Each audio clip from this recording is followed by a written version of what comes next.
Hold up here. That is. Welcome to the Finance Committee meeting of the 26th of April, posted, and we're going to follow the agenda that was posted. First thing, though, we'll ask, do we have minutes to review? What? Do we have minutes to review? Yeah. What? Right. Did everybody get the April 12th minutes? Any questions on the minutes? Motion to accept? Second. Okay, it's motion and second. We'll run roll call. Kristen? Any discussion? No? Run roll call. Chucky? Yes. Jerry? Yes. Joyce? Yes. I'm going to abstain. I was not at the meeting. Yes. One abstention. Yes. Yes. Yes. Yes. Yes. Okay, so everybody is yes with one abstention. Bobby abstained because he was not here. Those are the only minutes? Those are the only ones, yeah. Okay. So I'm going to ask that the board allow us to go out of order, and instead of having subcommittee reports last, have one subcommittee report first, which is the addition of one person to the school budget. We've already beat up the school budget, gone over and over it, so it's not a general review of a school budget. That could take all night. So we'll start with subcommittee chair report. We actually didn't vote on that. We didn't vote. We're going to vote. I just want to remind, on April 7th, I distributed on behalf of the Education Subcommittee a summary of the subcommittee's activities since the first of the year, along with a worksheet summary of the budget resulting from the school committees and the administrations and the subcommittees' work during that time. And as a result, the subcommittee voted favorably on the budget amount of $69,300,028. And subsequent to that, in fact, during our April 12th meeting, I believe it was mentioned a possibility that there may be the necessity for a kindergarten addition to that budget number. As the school committee may indicate later, there was a school committee meeting last night at which time they did vote to add a $70,000 provision for a kindergarten instructor. The subcommittee had not voted on that adjustment to the budget, so if it's all right, I would like to poll the subcommittee real quickly here on an adjustment of the budget to $69,370,028. Joyce? Yes. Carly? Yes. David and myself are in favorable, so the whole subcommittee is recommending a favorable vote on the school committee, the school budget of $69,370,028. The elephant in the room. Why? So, do you want me to step up to the microphone? Is that helpful? Please. Kathy, you want to come with me?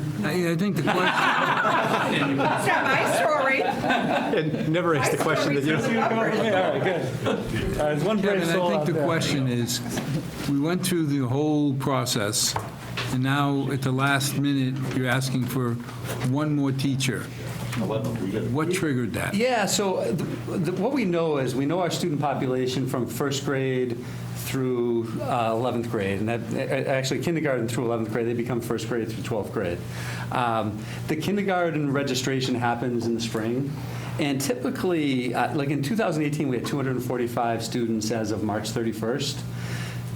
This year, we have 310 students already registered as of March 31st. Now what happens between April and October is we gain an additional 60 to 120 students. And the average is about 80 students, which would put us, if we got the average, it'd put us at about 390. If we were on the low end, it'd put us at 370, which would put us among the largest classes probably in the history of the Milford Public Schools. I do believe that there is, we're capturing more students earlier, but we've had so much fluctuation with enrollment, and that enrollment has been kind of going up generally. This year's been relatively stable, that an additional kindergarten teacher is needed if those numbers, follow the average, basically, and we get to that, like, 365, 370 mark. Dumb question. What happens if we No dumb don't? questions, Al. What happens if we don't? If we don't, we're going to leave that money in the budget and let it fall to the bottom line back to the town. Diana, can you put that in the minutes, please? Can you put that in the minutes, please? Diana? I just had a moment. I'm back now. Mr. Okay. Chairman, this is such a small amount compared to the budget, and obviously with the statistics that the superintendent just gave us, to me, and the fact that the subcommittee just approved it, I don't think there's much for us to talk about. I agree. Since it was an addition and it's on a supposition, I just wanted to get it on record that if you don't need the person won't be hired. Correct. So are you looking for a motion to approve? I just have a quick question, if you're still available. So we talked about totals, we talked about adding a person. What you didn't mention was teacher-to-student ratios in the classrooms, and I think that's just a really good way to think about teachers and, and kids can visualize that and think about, your own children's experiences. So if we add that, because let's say we get to the 370 you mentioned, adding a person, what kind of ratios do you preserve? We're hoping, we like our kindergarten numbers to be around 20. Okay. And what would happen is if we got to the full, like if we got 120 kids in addition, and we were at 430, we'd be seeing classes in the range of like 27, 28, which is just untenable at the kindergarten level. Particularly when we have a very large high needs population, and our kindergartners need more support than our other students because they're just entering school entering the full public school experience for the first time. So I don't know how many kindergarten classrooms there are, so I can't do the math myself, but if you add one teacher, what do we get to? So it jumped to 19. So you stay at the 20, okay. Yeah. Perfect. Do you have enough TAs to support this position? I know that was talked about in one of your meetings. I was just surprised that it's not part of your ask. We do. Kathy's confident that we can cover that if needed. I know it's challenging probably to find TAs these days. And Yeah, that's been a kind of a volatile area for us the last couple of years, and not just us, everybody across the country. Any other questions? I'll make a motion to approve the request. Mitch motion, Second. Chris second. Any other discussion? Chucky, roll. Yes. Jerry? Yes. Favorable. Yes. Yes. Yes. Yes. Yes. I'll abstain because I came in late. One abstention because Andy, because he came in late. Andy? Just making the note that he came in late, not that he's got a reason. One more time, just for the record, make sure we're on the same page. How much? 69, 300, 028? 370,028. Yeah, but hold on, that's because of the added amount you just approved. Yes. Yes. And it's only 70, right? Because I thought you talked it was 110. Okay, wait a minute. Now it's 378. Yeah, all right, gotcha. Slowly, 60, what was the number? $69,370,028, and that's an addition of $70,000, which is our placeholder for new staff, new teachers, new educators. Can I ask I'm sorry, can I just ask a question on that then? Does that affect general government's budget at all for insurance purposes or anything like that if we add that? Or no? I believe we're still good. You still good? Yeah. Okay. The answer is yes. Right. It does. I just didn't know The budget is still if it's good. going to change. It cost you about 20 grand for more? Oh, yeah. 25? 32. It's, So it costs you 25 grand for every new person you bring on? So does the budget support that then? Okay. Well, we've got enough of a buffer, because you don't know how many people, every year we run into how many people take insurance, don't take insurance, get family insurance, get single. So Zach has a buffer in. If we were ever that close, I'd be very nervous. Thank you. Thank you. Thank you, we appreciate your support. Sincerely. Good job today, by the way, too. Thank you. That was Yes. it was a challenging day for us at the schools. Thank you for showing up tonight. Yeah, thank We appreciate it. can't have a mace unattended mace. $28. 59.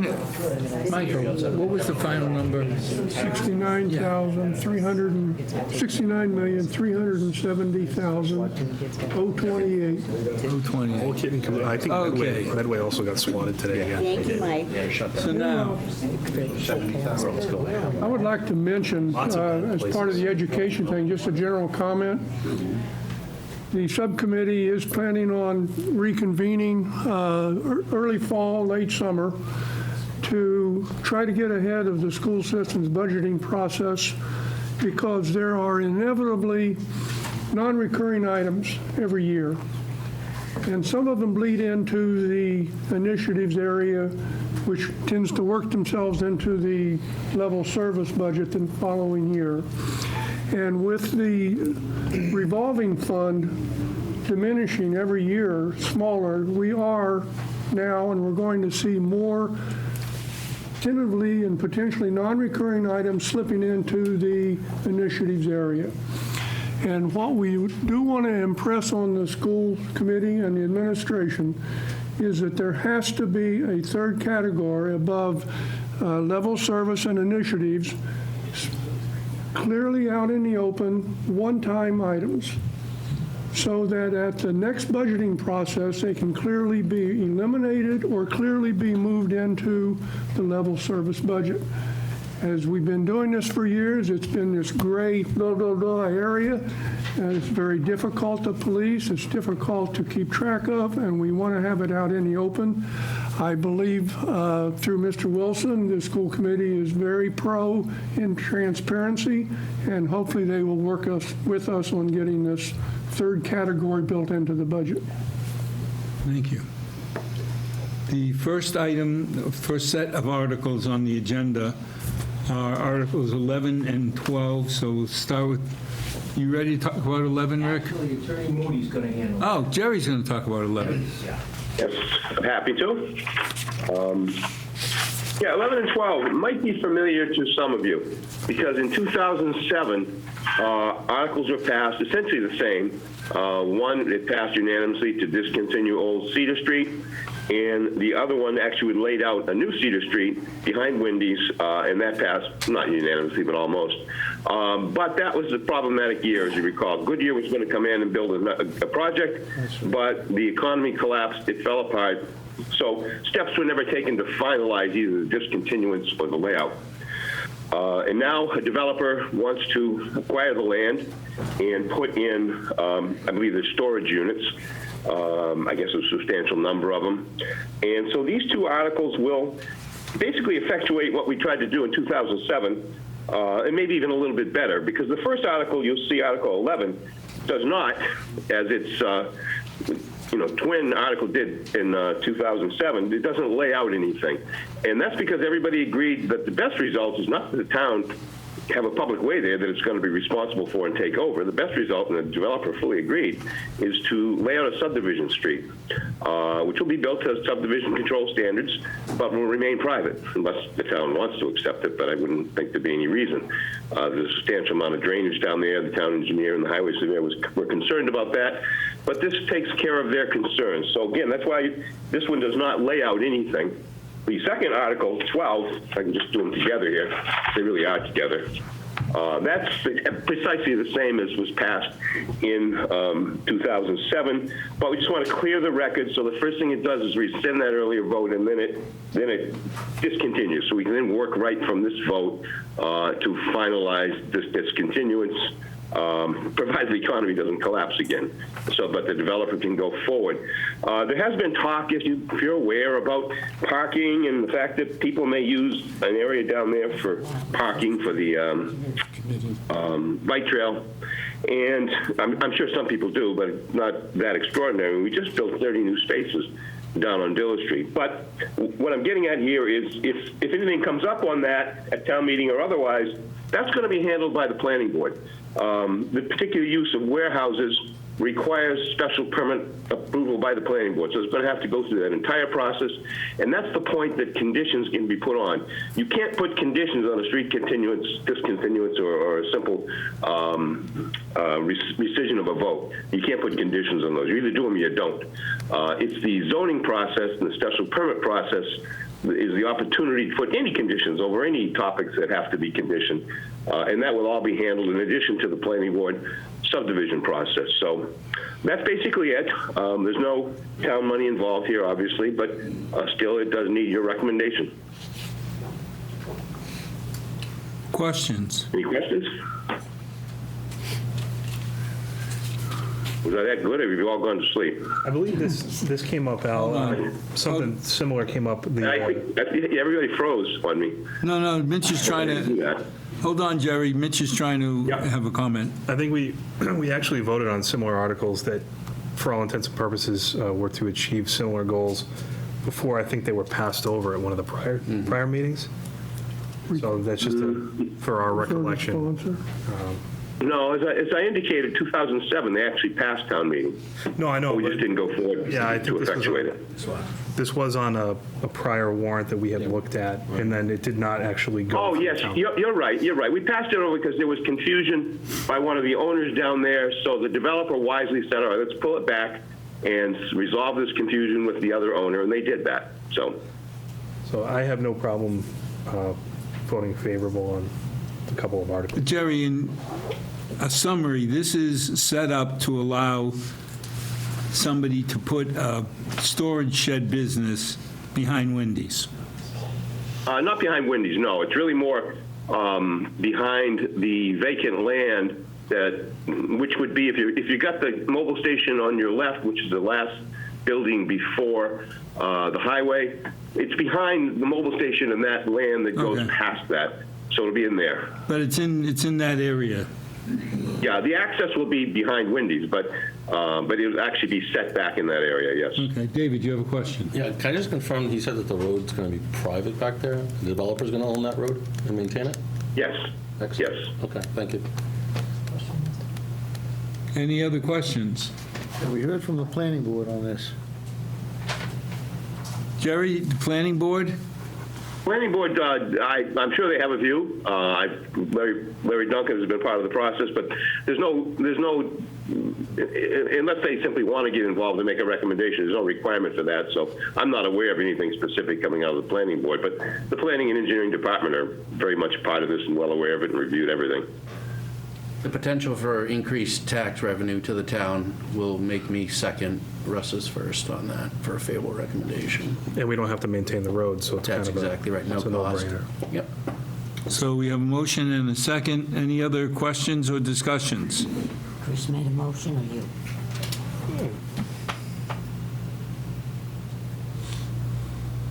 Okay, roll.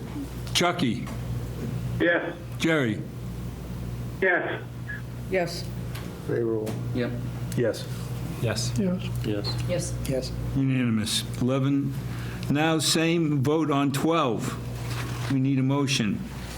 I'll make the same motion on 12. I will second it. Any discussion on 12? Then roll. Chuck? Yes. Jerry? Yes. Yes. Yes. Yes. Yes. Yes. Yes. Yes. Once again, unanimous. Okay. Reno. It says trail. It says trail, it must be Reno. Like a drowned rat, it's pouring out there. Article 21. Hello, everybody. Hi, Reno. How you going? Article 21. All right. And I'm sorry we brought you here, but What?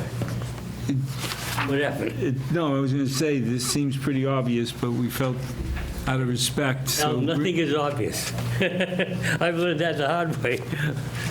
There's a handout for that article. We have a few paragraphs that are changing, and the changes are minor, but it's not evident by what's in the warrant, so I can give you this little guide as to Changes. some changes. Thank you. Thank you. If you don't have enough, I put some more.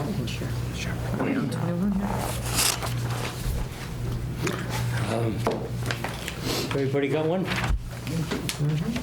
All right, let's get that off the table first. You see there's a couple of paragraphs. One of them we're replacing altogether.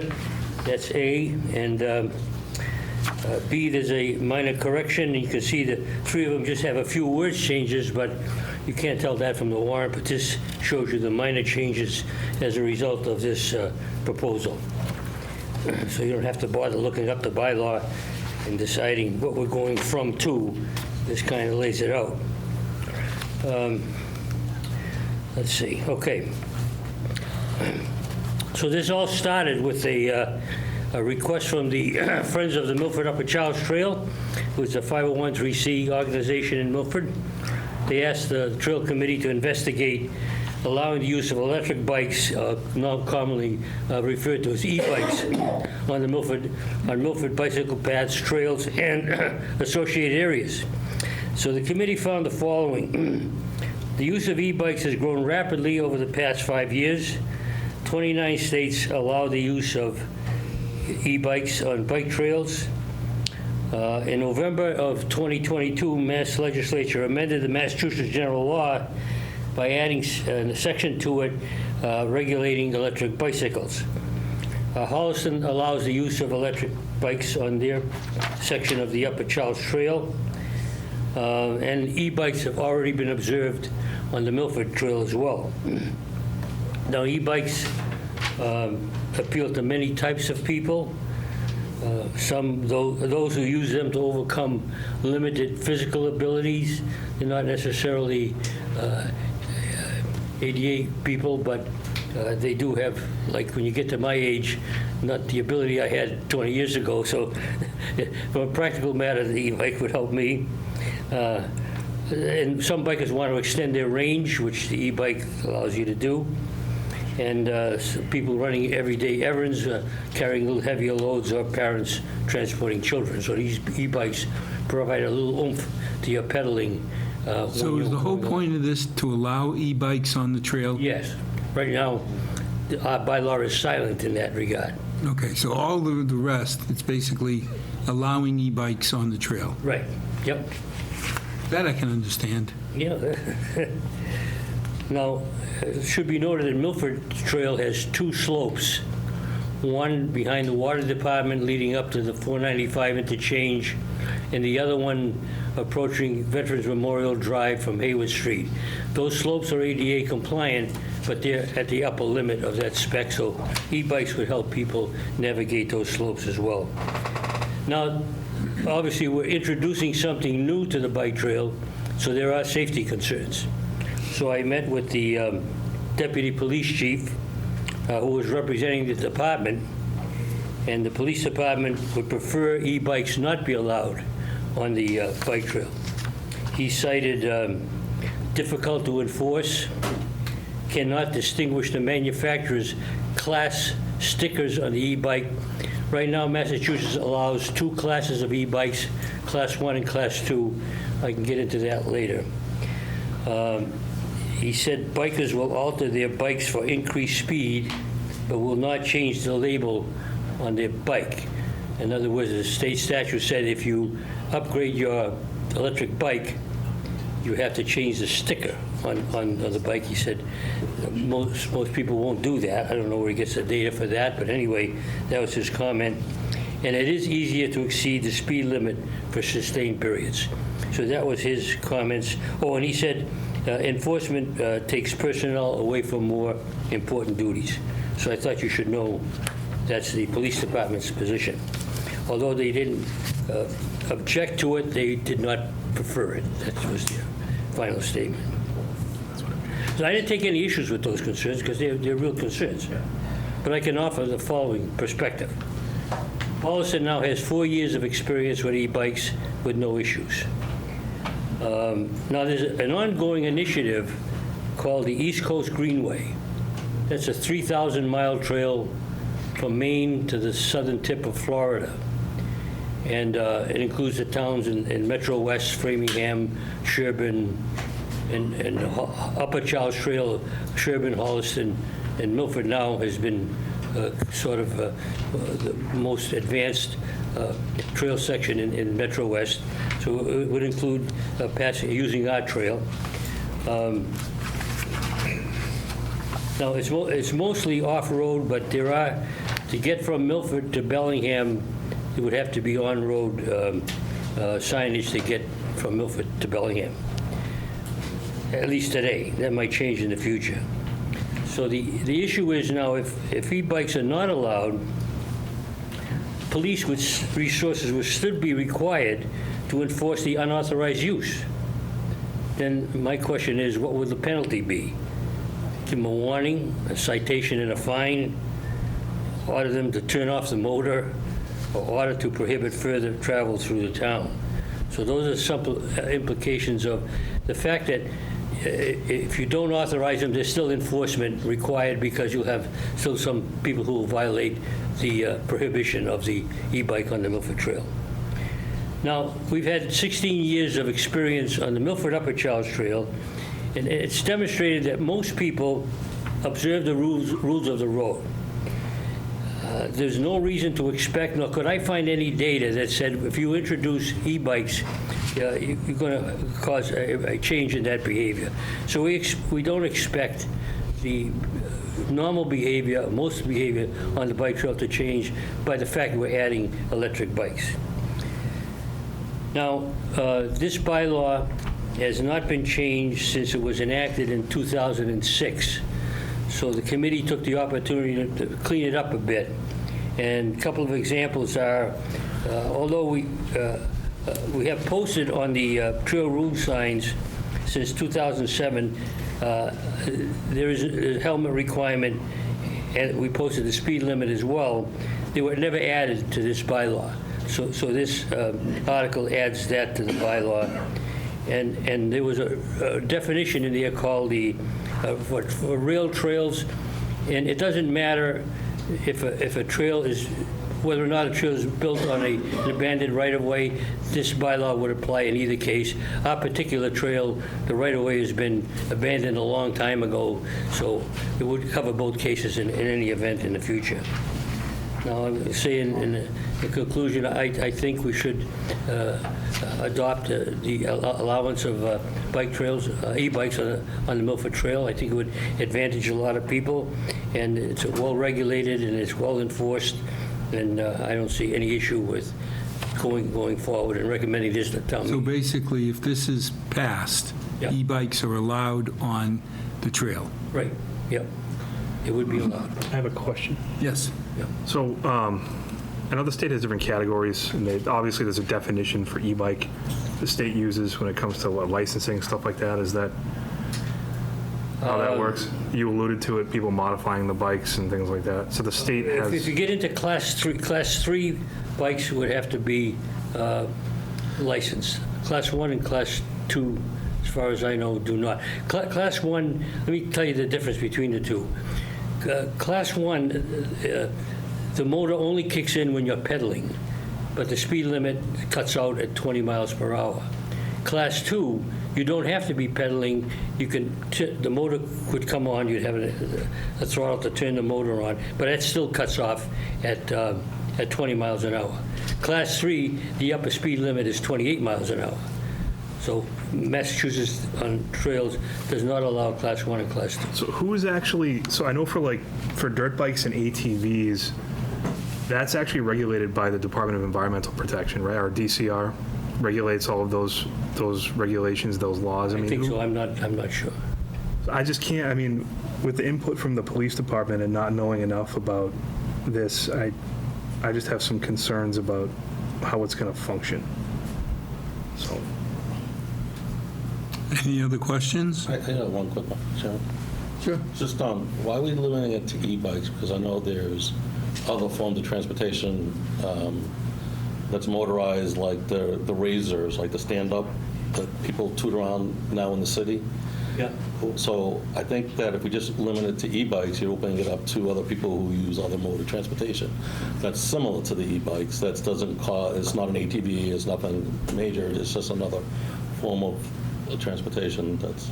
Well, that could be considered, I'm sure, in the future, but right now, we're just focusing on this. There's nothing, I can't address that issue.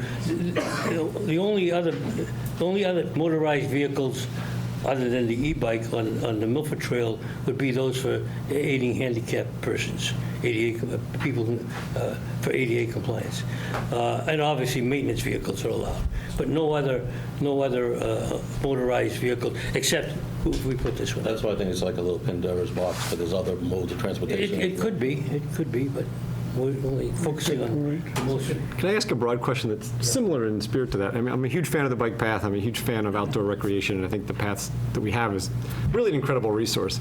But at the heart of this, I haven't figured out why it's important to be so specific about adding e-bikes or being so clear about what's allowed on here. It's like, so skateboards are not allowed on the bike path, and like some people like to skateboard, and I personally have no objection, and actually I own one as an adult, I'll admit it, I have a skateboard, but I don't take it to the bike path. But I'm like, why do we need be so specific to add an e-bike, and then maybe some other day look at another amendment to add a Razor scooter with a motor, and then it's an incredible resource, but why does this need to be an article when the police aren't so excited about even enforcing? I haven't figured out the why we're doing this.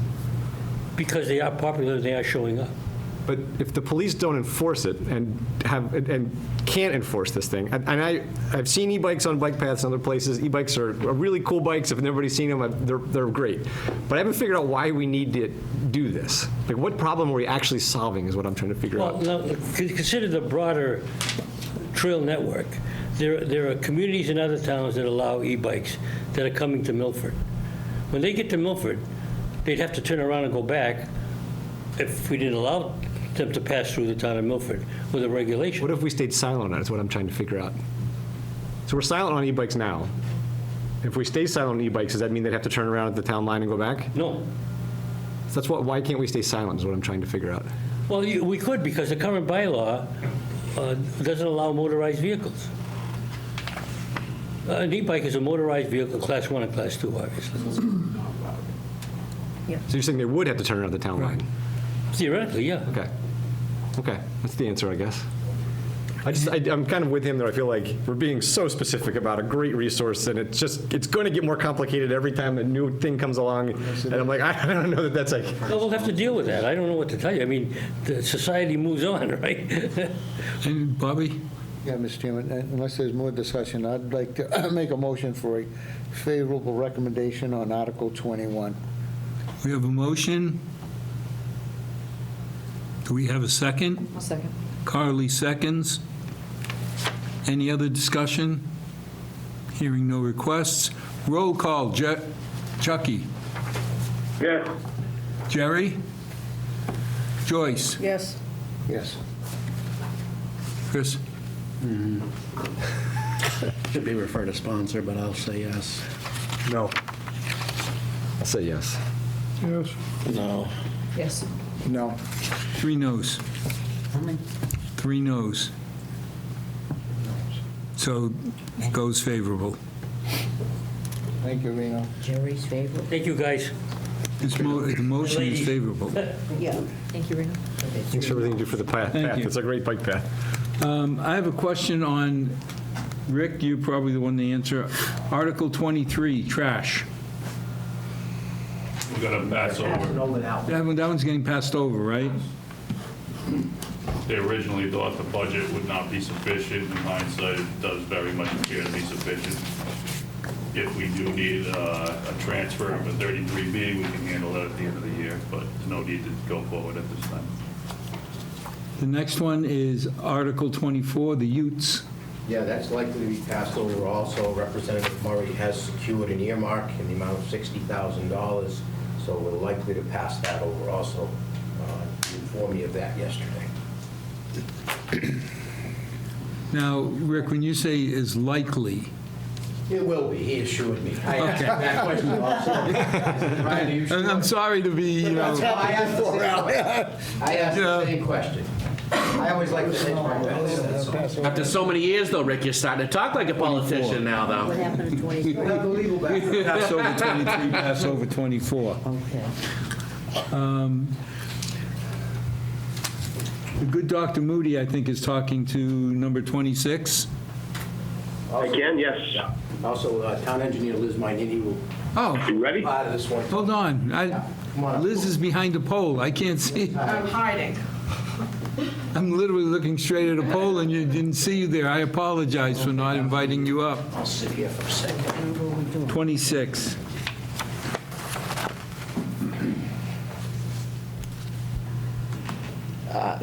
Jerry, you first, ready? or me? Jerry with the background? Yeah. Yep. Yeah, some of you might remember, this arose about the early 2000s. Substantial amounts of hazardous materials were found to be on town property on the other side of the bike trail from what's now Benjamin Moore, which was viewed as a serious problem. And we put a lot of effort into it, working with DEP, even suing DEP, because it's a major consideration. There are a lot of viewpoints that say that this stuff is best left in place. DEP was pushing towards the direction of removal, which could be incredibly expensive. But what happened in the mid 2000s is, again, we had a lawsuit against DEP. We didn't lose it. We didn't win it. It was dismissed by the court without prejudice because there really wasn't a final decision. So we can't litigate the question that would be the serious question yet. But it went to, sort of fell to the background. We got the Army Corps of Engineers, who had extra money, to go down and do a cleanup of a substantial portion of it, but not anything close to all of it. But what we thought and they thought was what should be cleaned up, and that was done at the cost to the Corps of about $350,000. It's incredibly expensive to dispose of this stuff, never mind removing it and everything else. And but what happened then is the litigation stopped. That stopped. We had not an understanding or an agreement, but we had a belief that this thing might be okay and DEP might just let it ride. So people then moved on to other things. I left, I came back, whatever. And it seemed for a while, for 10 years or so, that it was going to be okay. Well, DEP has thus now come back to life and issued us orders to do things, including setting a administrative consent order, which we had no choice but to agree to, that sets timelines for all the evaluation that has to be done, and these things are simply incredibly expensive. We have to hire a qualified LSP. We had very good ones before, but we're going to have to get one now, and we're going to have to spend, the amount of this article is about $250,000 to get us through this phase. And some people might say, well, just fight them on it. Well, if we're actually going to fight DEP, we're going to have to spend this money anyways, because we're going to need incredible levels of expertise, engineering expertise, to go forward. So one way or the other, these funds are going to have to be spent. I mean, the best result will be that we can work with DEP, our LSP can work with DEP and maybe get a resolution that doesn't kill us. That's the best result. If it's another bad result, well, we'd have to then consider whether or not to litigate this question. And what the question we'd be litigating, it seems like a narrow one, but it's a question of whether we should have down gradient property status under both the statute and the regulations. And what that means, if we have down gradient property status, which really is sort of what it sounds like, we never did any of this. We're not responsible for any of this stuff that's on our property. It came from the old Stylon Bettinger property when they did all this ceramics and incredible stuff they put into these holding tanks behind their property that ultimately flowed under the tracks onto the town property back in I'm going to say the 40s, 50s, 60s, maybe early 60s. And then it was all shut down, buried, and here we are today once it was discovered in the early 2000s. Downgradient property status, if we had it, would pretty much control us, the amount we would ever have to spend to clean it up. We wouldn't be fully responsible to do any cleanup in there. And that's what we were fighting with back in the early 2000s with DEP. They didn't agree that we should get it. We thought we should. And we couldn't get a court decision on that because the timing wasn't right. And it's also very difficult under the statute and the regulations to qualify this for downgradient property status. DEP's point to us was that the statute and the regulations say that you only get it if the substance, the hazardous oil or hazardous waste, migrated onto your property by virtue of surface water or groundwater. And we weren't able to prove to them that that's what happened. And frankly, that may not be what happened. I really don't know. I'm not in any way an expert. But that was the battle we were fighting, and the battle wasn't lost, but it wasn't won either. So, again, the upshot is that we're going to have to spend money. whether it's going to be to resolve it, in an amicable way with DEP or fight with DEP. So, and again, Rick can correct me, but I think the amount is $250,000. We'll be looking for this article. But Jerry, isn't this going to be like the last time, that the 250 is the nose of the camel? That it's just going to... I doubt it. I doubt it. It's really hard to say. The level of cleanup the DEP could order could be extraordinary. I can't even estimate. I mean, experts can, but I think we'd be talking many millions of dollars if we had to do a full cleanup.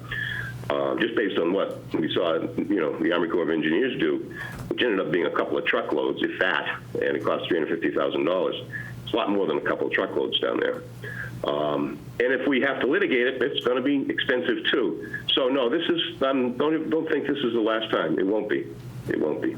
This is phase one. Well, no, that's what I'm saying, this is the nose of the camel. Correct. I think that's what you were trying to say. I was trying to say, this isn't 250. I don't know what the nose of a camel is, so. Yeah, that's the problem. That's what I meant either, but. Well, we see a nose coming in the tent, but we don't know what's behind it, but it's not going to be 250, it's going to be a lot more.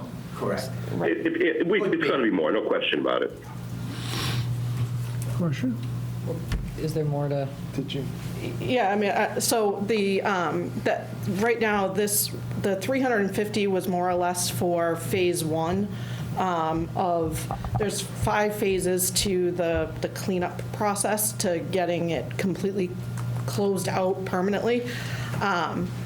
And the 250 that we're seeking this year is for the phase 2. And basically, it's really money to be spent on investigation and to try and get a better handle on what's actually out there so that we can then go to phase 3 next year, which would be to choose out how we're going to clean it up. And at that point, we'll have a better idea of what the remediation would look like and what the cost would be. It's too many unknowns at this point to understand that. But we're looking for 250 this year. It could be up to 250 again next year. But we're not there yet. We need to figure out what goes into this. But yeah, it's a process that we've agreed to work with DEP, and we're looking to have it completely closed out by August of 2028. Andy, you had a question? Yeah, well, regardless of whether it's the camel nose under the tent, I guess the question is, do we have any legal basis to challenge this? I heard, Jerry, you mentioned the downgrading, and you thought that was a weak case. Is there any other viable defense? That's really it. If we can establish downgrading and property status, we're in good shape. So if there's no viable defense. And this investigation will help us if we are able to make a stronger case towards the down gradient. This money would help us do that. Just so I understand, whether we want to fight or work with them, we're going to spend this 250. Yes, you are. That's correct. No question. And as you consider decision, how far is this from the nearest water supply source? It's in the water supply. No, it's not in the water. It's not in it. It is relatively close. The Clarks Island is up. It's environmentally, it's really not. That isn't a concern to anybody. Otherwise, they would have made us clean this up a long time ago. We did a lot of testing in regard to that in the first go-around, and everybody agreed that there was no danger to the water supply. There's been no migration of the toxins. Now, the new thing is PFAS. If you haven't heard it, you will start to hear it. That's something that DEP has asked us to look into. That's kind of a new thing that they're not sure if PFAs and PFOAs aren't part of this, right? No. Okay. They asked us to look into it, like we could say no, right? It's going to be part of, the evaluation when we're taking samples and whatever. That's the one thing that they just want to make sure that isn't migrating towards the, that's their only concern That's a about the separate- water. That's a It's- separate, Yeah. I don't want anybody thinking that, the PFAs are part of this. No, Or the ABCs or XYZ. As you're considering this, like, hey, do we fight this thing? It's like, well, we heard we don't think it's moving towards our water supply, but if you're going to spend the same amount of money, I think you investigate getting rid of it and don't having a problem with your water supply. right, yeah. Winning isn't necessarily winning this, right? The point of all this, though, is this money has to be spent. Yep. Whether we decide to go and fight the DEP or we decide to clean up on its own. I make a motion that we make a favorable. First, there is a component that has to start more or less immediately, as we discussed last week, so we're respectfully requesting a reserve fund transfer that will come off of the $250 that we're asking. Liz, you want to talk about that, $30,000? So part of the evaluation is like a habitat study, and the springtime is an extremely important timeframe. And if we're waiting to give them the go-ahead until after town meeting, we're going to lose out on it. Okay, but that's out of order, because we have a motion and a second on this. Once we vote this, then we can take up, My point is, it's So I not, make a motion for $220,000 thank you. favorable So for discussion? instead of 250. Does everyone understand that? Because in a second, we're going to do 30,000, so that's why I'm saying 220 now. I gotta go after that. Michael. Do we not have access to any Superfund monies or environmental grants whatsoever to help address this? I don't believe so. Not aware of The LSP will certainly look into that. If there's anything out there, the LSP will identify it, but What is the I'm not aware of LSP? anything. Jerry, for the old slow people, LSP. Yes. License. Licensed site professional. Thank you. What I want to be in my next life. And they sound like they make a lot of money. That's what I want to be in my next life, I said, yes. This might be out of turn, but what's happening, what's going on down there now, like with Benjamin Moore? How do we know it's not being additive with Benjamin Moore and any No, other manufacturing? it's not. Benjamin Moore is doing its own cleanup because it's obviously part of the same. They didn't cause it. They came in long after Bettinger and Stylon had shut it down. So they have their own end of the cleanup. There may be a cooperative effort between Benjamin Moore and the town at some stage, but that's what our various LSPs will determine whether that's feasible or not. But yeah, they have their own problem with the same stuff. Benjamin Moore is part of this process. And they're, Oh, they are, okay. All right. yeah, so they have a separate site number, and they're going through this same process with DEP. So there's testing and everything going on, so we know that they're not. So we're going to partner with We're technically on the same side. Yeah. Rick, do you feel comfortable that the select board would support us breaking this into 220 and then an emergency Yeah, I have 30? no qualms about that. Okay, I just want to we're making assumptions. I just want to check them before we move forward. Any other questions? There's a motion on, I just Carly? have one quick one. You feel like the 220 or 250 is enough to get the investigation thoroughly completed? So what we need to get done this year, yes. Okay, thank you. Scary. Motion and seconded. Roll, Chucky. Yes. Jerry. Yes. Yes. Favorable. Yes. Yes. Yes. Yes. Yes. Yes. Then it's a favorable motion for $220,000 on Article 26. Now, I would entertain the second motion, not to deal with articles, but Don't they have to submit paperwork first? Yeah, we need an official request. I'm happy to do it, but they usually have to submit paperwork. I don't have the paperwork available, but I'll make the official request. can you wait a month? No. Then I will go off a protocol, even though we don't have the paperwork submitted by the case made by the town engineer. I think we should make a $30,000 transfer from our emergency fund in order to pay for this study. Can you have the paperwork by tomorrow? Yes. Are we meeting again? I really. No, I would make the contingency that we vote on it with, subject to having our paperwork tomorrow that meets our requirement. They don't get the money, they can't change the money till we sign off on the fact that we've got I the don't know paperwork. if we can do that, Mr. Chairman. I mean, I hate Give that me open. 10 minutes, I'll have the paperwork for you. Oh, even better, then let's hold off and wait till you bring the paperwork. We table discussion on this. article. Yes, good point, Bobby. Okay, we run from 26 is Brendan, Lauren, I don't know who was talking on My kid? the doggies. Rickard. Yeah, no, Brendan's at a trade show. I was going to say, Brendan Moran is at my house. I got a raised hand from Lauren Whitman, she might be talking on it. Lauren, I thought, was the backup speaker. No, she's now the primary. Ah, I'm here.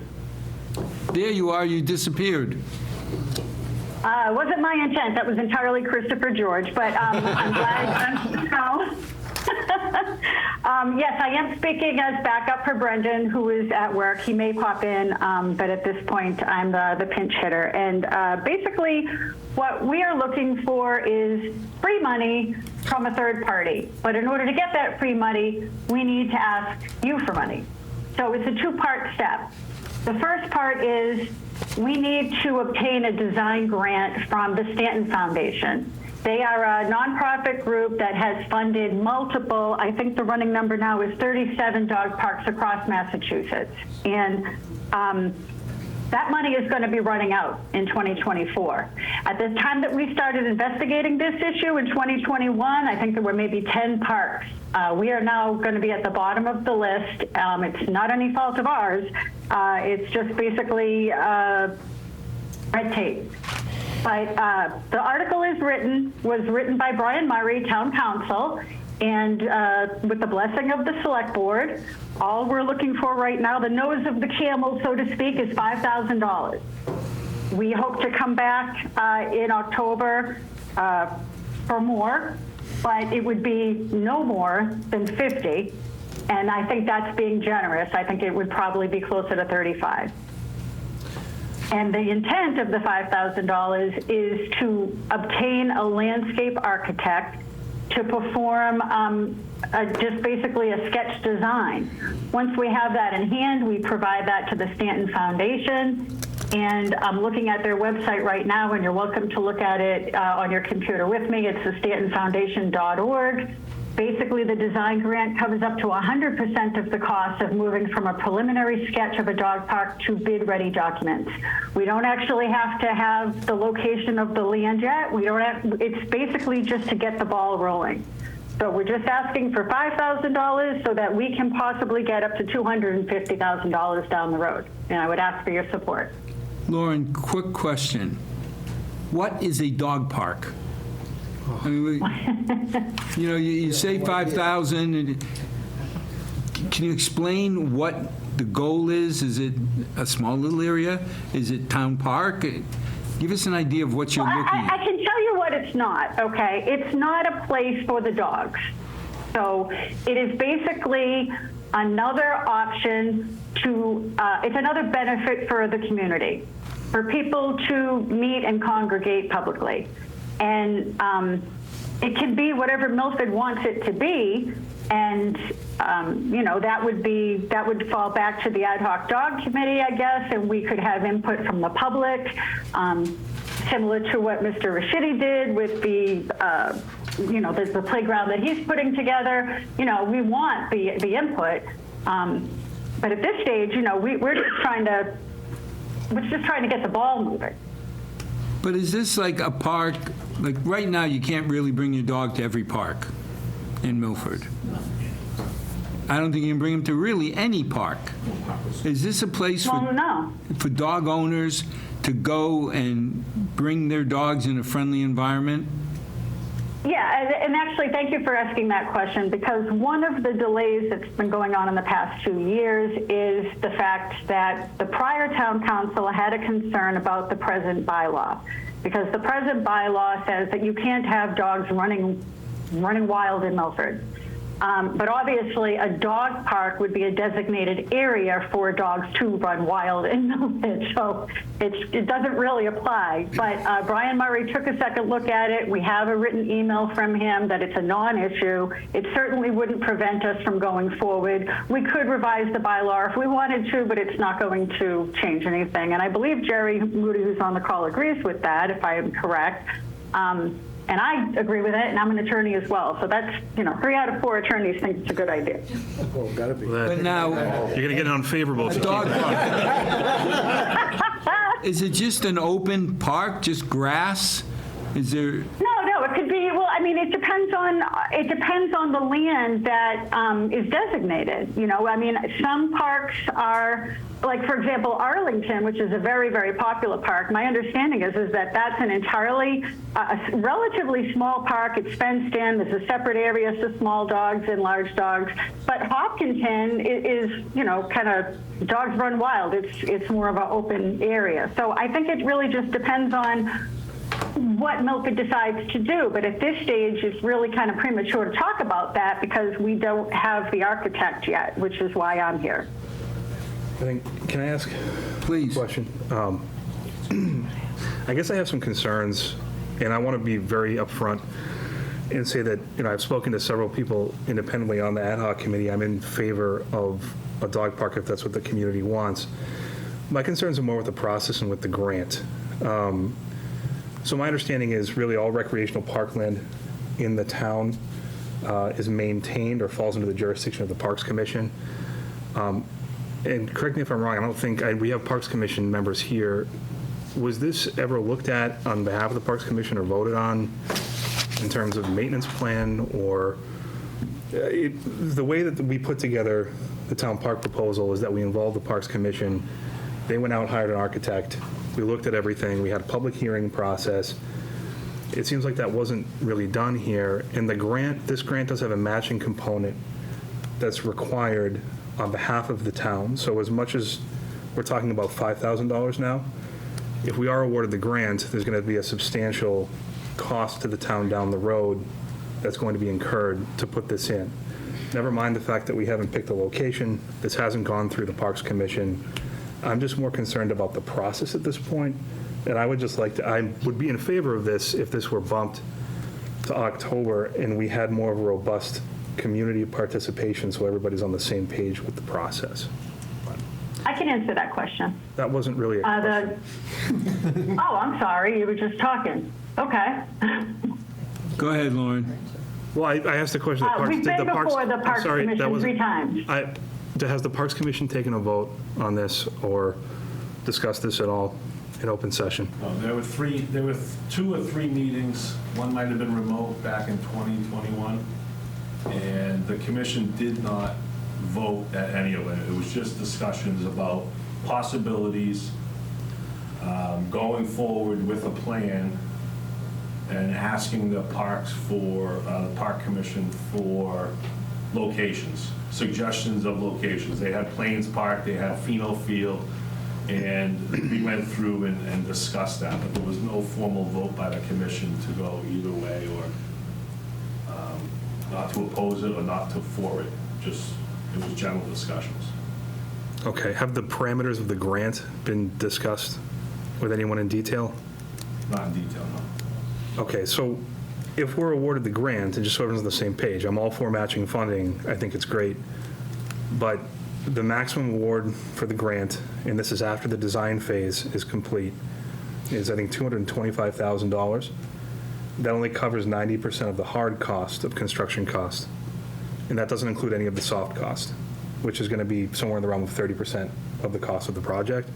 So there is going to be substantial financial implications if the grant is awarded, in addition to any additional money we're going to be requesting for architectural services. So I just want us to be open in talking about the grant before we're spending money on a rendering that leads to an application process that it just doesn't seem like it's gone through any sort of appropriate channels. Again, I'm happy to speak to that. Go ahead, Lauren. The reason that we went before the Parks Department 3 different times is because the first time we were just bringing it up as an idea and we were looking for support, suggestions, guidance. We were not given that. They said they were going to talk to it, maybe get back to us, whatever. The second time, there were more specific conversations, and the big issue was location. So my understanding, and I can't be too specific because I don't remember the 3 locations, but I remember there were 3 locations that were discussed at the last ad hoc dog park study meeting. And that is, again, something that can be decided down the road. I don't think it's an emergency. But the third reason, and the most important reason, was the bylaw issue. They basically said, we can't do anything until you work out this bylaw issue, which we did. So in terms of process, we've done what we're supposed to do procedurally. Now, when I hear 90%, I don't think to myself only 90%. That's not how my mind works. I think to myself, if somebody is going to pay 90% of the hard cost, that's a good thing, and we should look into it. And to me, putting $5,000 in right now so that we can possibly get up to $250,000 later, I mean, you know, I don't see that as being unreasonable. And we have been more than patient with the process. We have public support. We have a Facebook page. We have people contacting us on the daily. I can't go to the Stop and Shop without somebody asking me, what have you people been doing? And, you know, our hands are tied. But just this year, literally just this year, we got select board support, even though they created the dog park study committee in 2021. So I don't know what more process we could possibly do. We're here as part of the process. We're just looking for $5,000. Chris, you had a question? I'm in favor of giving you the $5,000, but I'll tell you, if you're going to buy someone a grill and someone's in charge of doing the grilling, I think you should talk to them. I will be in favor of this, but I will not be in favor of anything else unless the Parks Department starts getting more in the loop on this. They need to be brought in, they need to be informed, they need to be let know what their responsibilities are going to be. Because I'm looking at 2 people right now that don't know what's going on, and they're the ones that's going to be in charge. Well, they also have to spend the money. The ad hoc committee can't spend $5,000 on an architect. I'll be in favor of this study, but I will not be in favor of doing a dog park if the people who are going to be in charge of the dog park are being kept outside and not being involved in the process. Because these 2... We're in agreement to that, okay. 100%. We will not come back to you in October unless all details have been worked out with all parties, including, obviously, the people who would be maintaining the Because park. I won't be in favor of this if the Parks Department isn't 100% on board with their board and their supervisor, so... Yeah, basically, you got to know where we're going. Well, that should have been fleshed out before this came in front of the... Yeah, that's, I was going to open by saying that, to me, this seems like seed money to a project that we don't have a lot of specifics with, and I don't think we're going to get them unless we give them $5,000 to take a look. To me, $5,000 to research and get the answers that we all want to go forward is short money. So based on that, Mr. Chairman, I'm going to make a motion that recommending favorable recommendation on Article 27, the dog park study, or however. We have a motion. And like I said, I will second it as long Okay, as... Chris, as long second. as Any other discussion? I just think this sets a bad precedent in Do we that. need to add in the amount of $5,000 to this? It's in the article. It's just, this didn't... Al, what's the source of funds? I just don't understand how we can vote on something that we're voting for money for an ad hoc committee that hasn't gone through any appropriate municipal channels. You're not. This money's going to go to the Board of Selectmen. They're going to spend it. They will obviously work with the ad hoc committee, but the money will be under the Selectmen's jurisdiction. Have we identified the source of funds? It'll be free cash. Free cash. Okay. Oh, Brendan is here, by the way. I don't know if you want to unmute him. No, we're good. I didn't know I muted him. Good decision. We have a motion, we have a second. Chucky, roll. Yes. Jerry? Yes. Yes. No. Yes. Yes. Yes. Yes. Yes. One no, all yes. Favorable for $5,000 for the doggy park. Thank you, sir, and ladies. I think there were about 3 maybes Yay. there. We have in front of us a non-article request for $30,000. I make a motion that we remove from the table the discussion and bring it into active discussion. Article, which one is it? Oh, I'm sorry, the request for the Finance Committee for emergency transfer, that we take it off the table and start discussion again. So we're back, Article 26 coming back alive. Right. 26, yes. No. Now, this, Once you Any table, article. once you table it, you got to take it off. you got to take it off the table and bring it back. But it's not any article. That's why I said it's a non-article. It's a transfer, right. Now, the question comes up, is it an emergency or unforeseen or special occasion? The way it's written, it has to be emergency and unforeseen. And I would say it certainly was unforeseen. And yes, I think, well, Liz can talk better to it about the emergency aspect of not doing it now. Yeah, so there's a habitat or evaluation that needs to be done, or that is proposed to be done as part of proving that the hazardous material isn't as hazardous as one would, I guess based on what we have for information at this point. And the spring is a particularly important time for the evaluation. So it's in our best interest to get it started so that they can evaluate what's going on in the spring. It's not going to hurt us in any way, but it can only help us. Why didn't we know about this last year? I don't know that we knew we needed to clean this up last year. So it was unforeseen. Yes. I'm asking the question to get it on the record that. Yeah, it was, this came up in October, I think, is when DEP. So after the last town meeting, this is unforeseen, special occasion because it should be done in the spring. Yes. Any questions? Motion approved. Andy, motion to approve. Second. Carly, second. This would be $30,000 from the FinCom Reserve Fund. And there's plenty of money in there to cover this. No questions? Roll. Chucky. Yes. Jerry. Yes. Yes. Yes. Yes. Yes. Yes. Yes. Yes. Yes. Unanimous. Yes, everyone's yes. I will sign it. Thank you. Thank you. Thank you. Thank you, Zach. You're welcome, Bobby.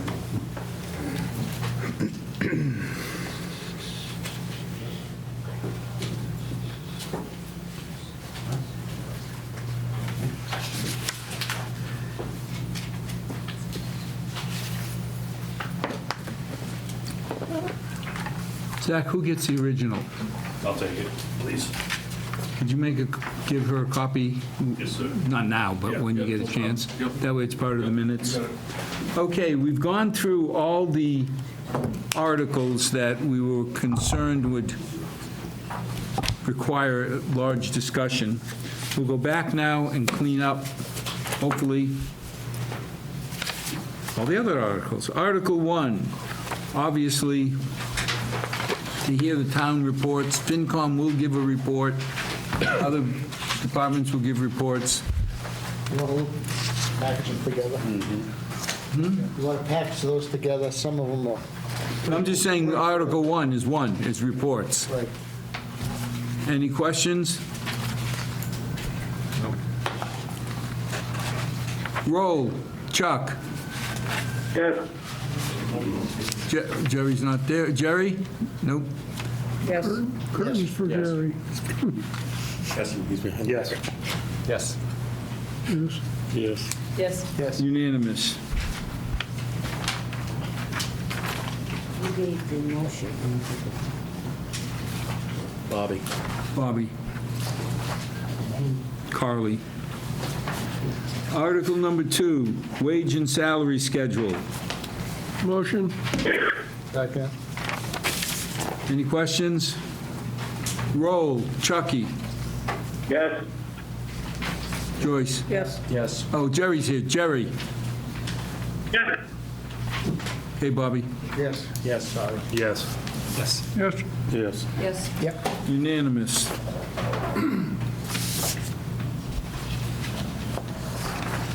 Article 3, compensation for full-time elected officials. Motion? Mike Nicholson makes the motion. Second. And for those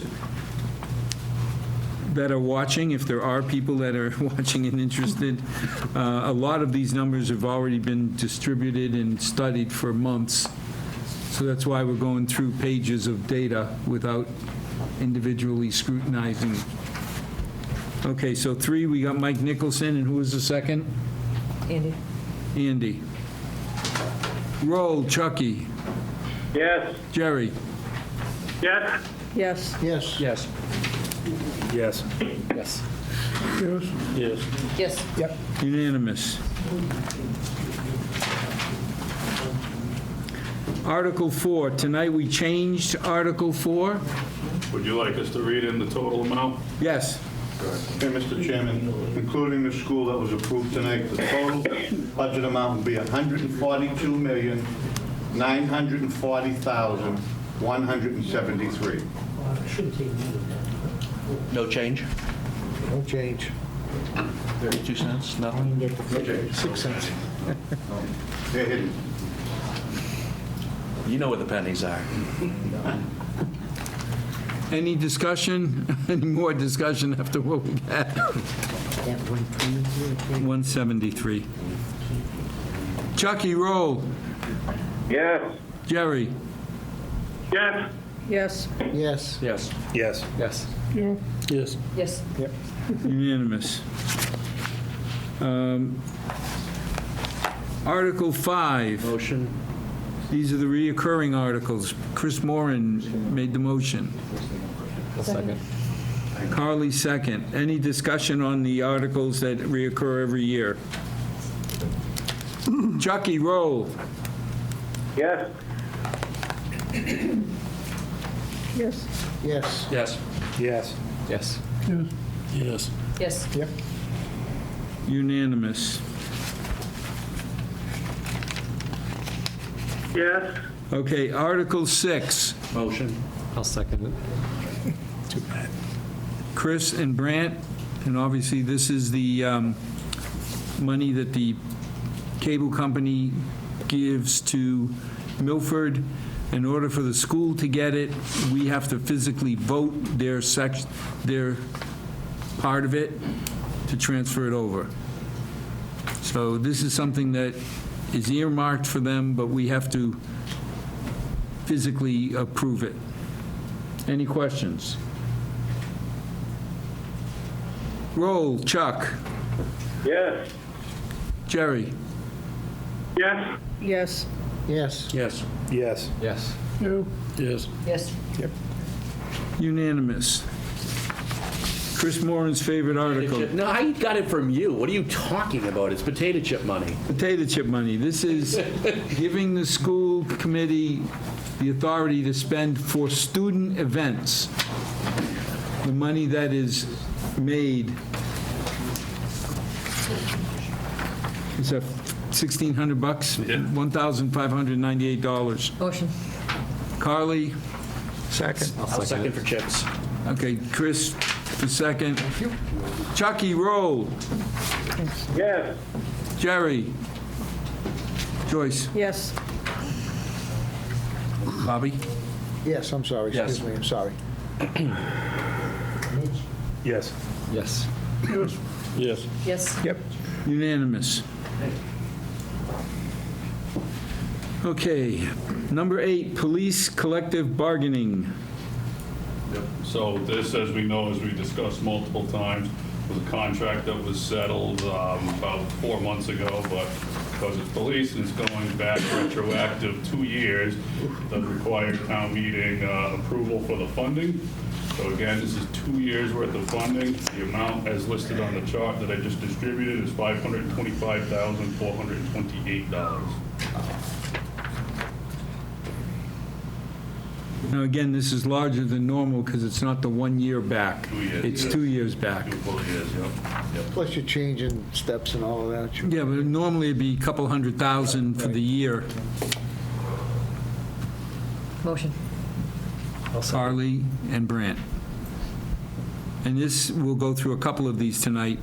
This is the normal way, before we go into negotiations, we don't tell the other side how much we're budgeting for the increase. Because if we said we're budgeting 3%, well, that's where they'll start. So we tell them, go ahead, negotiate the best you can, and then we'll backfill the following year. Any other questions? We've got a motion and a second. Chucky, roll. Yes. Jerry? Joycey? Yes. Yep. Yes. Yes. Yes. Yes. Yeah. Yes. Yes. Yep. Unanimous. Fire? At this time, we will pass over. We were hopeful that we would settle. We did not at this time. We'll be passing over that article. Number 9 is a pass. Like 10 is a pass, too. 10 is also a pass, but for different circumstances. The contract was settled. It's only this current year, and because of unexpected retirements and whatnot, the funds are available, so it does not make sense to appropriate additional funds that are already available. So we're following the same process, only that the library has enough in their actual budget to cover the backfill. Circumstantially, yes. The library's a pass. Dr. Valani? What are you doing with mine? 9's a pass, 10's a pass. We don't have to vote on passovers. No, those just go. Okay, Dr. Valani and the Electricity Brigade. Article 13. Yeah, this is to initiate the process to start an municipal aggregation plan, and this would allow to aggregate the electricity load for both residents and businesses in the municipality. The intent is to establish a competitive marketplace through deregulation and restructuring of the industry. You do need to go to the DPU, Department of Public Utilities. There are also public hearings so that the public has comment. Obviously, the goal is to lower the rates for our individual residents and for our businesses. The businesses and the individuals would retain the right to opt out, so you don't have to be in this program. There's no penalty. You can choose any other supplier that you may want to choose. Someone brought up a question in the past about, many of us, I don't, but some have solar panels, net metering type agreements like the town has. You would not be affected by the community participating in this type of program. Any net metering agreements with National Grid, for example, they're separately apart from participation in this type of community aggregation program. I will say I've had numerous calls from residents, because if you remember a few months ago, I think Mike Nicholson could attest to this, there were articles of other towns who have benefited by initiating this type of program. I do want to caution you, it'll take about a year. DPU does not act quickly. Prior programs were taking 2 years. They now understand the urgency of some of this, so hopefully we can do it sooner. We will retain the services of a consultant who will guide us through this whole process. It will not cost us. The town does not have to put up any money or anything like that. The fee would be paid by the supplier, and I think it's .001 per kilowatt hour, so it's not going to cost us. Again, I've gotten a lot of calls on this, and people have stopped by my office to say, why aren't we doing this? I think the time is now to do. 2 questions. Is this along the same line? Scotty buys all the fuel for police and highway and all? Yeah, you're aggregating. You're so by aggregating lowering- fuel Yeah. and then charging it off to each department? So we're already doing this in theory. Not quite, but it's, the goal is to aggregate and lower the price. We're going to meet our reputation as a cartel. We're going to cartel all our residents. Not sure I like that term, but okay. No, it's like OPEC. We're all going to get together and get a better rate. Now, individual homeowners can play in this? Oh, absolutely. The residents are the ones that are mainly calling and saying, why aren't we participating in such a program? It's purely voluntary, but I think it's a good. Well, no, I just buy it. You can opt out. You're in, but you can opt If out. you opt in and you don't pay your bill, does the town have any liability? No. Okay. In other words, the consultant will be getting us a supplier, the supplier with the best rate, yeah. A similar question, when we participate in something like this and a resident participates, are they writing their check to the town, or are they writing their check to the... No. It's Okay. like, if many of us know, National Grid kicked up their rates to, 33%. A lot of us, we went and found a better supplier. You still write your check to National Grid, it's a different supplier, but no checks are going to get written to the town of Milford, no. Okay. So the town will just have a supplier of choice, that's all. Pretty much, and the consultant's going to, like pretty much what I use the utility consultant now for electricity and gas, and they go out and get the So it's best like a price for it. preferred supplier. First suppliers.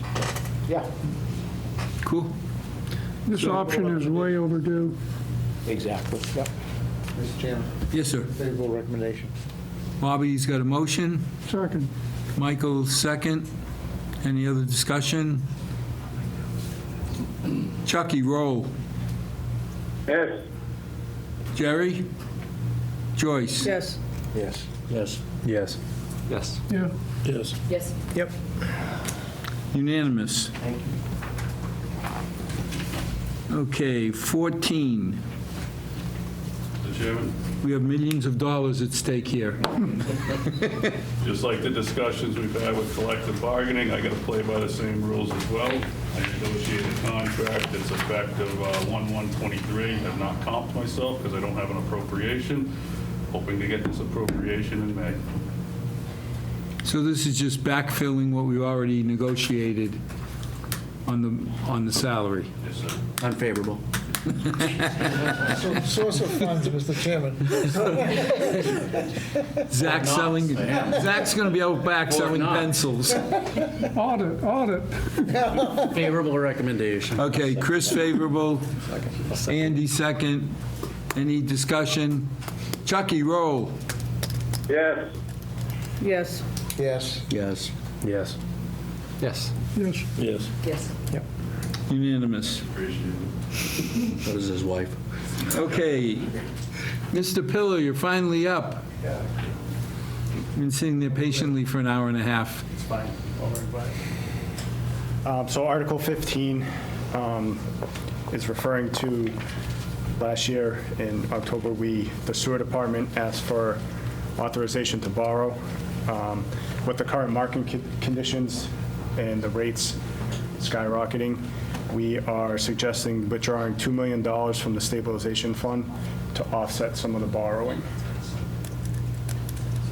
It's just a matter of it's cheaper to borrow from ourselves than Pretty much. from the market. Yep, right now. Is that fair? Fair. This is the sewer department's own, I'm sorry. This is not our stabilization. Ours being the greater Milford. It's the sewer department stabilization. The field The pond. one you sent me in the email the other day, the first one, Field Pond. Field pond. Okay, all right. Field pond project. Thank you. Yep. They're using their own money. Favorable Make a recommendation. Second. Chris, Carly, any other questions? Chucky, roll. Yes. Yes. Yes. Yes. Abstain. One abstention. Yes. Yes. Yes. Yes. Yep. Okay. Favorable on 15.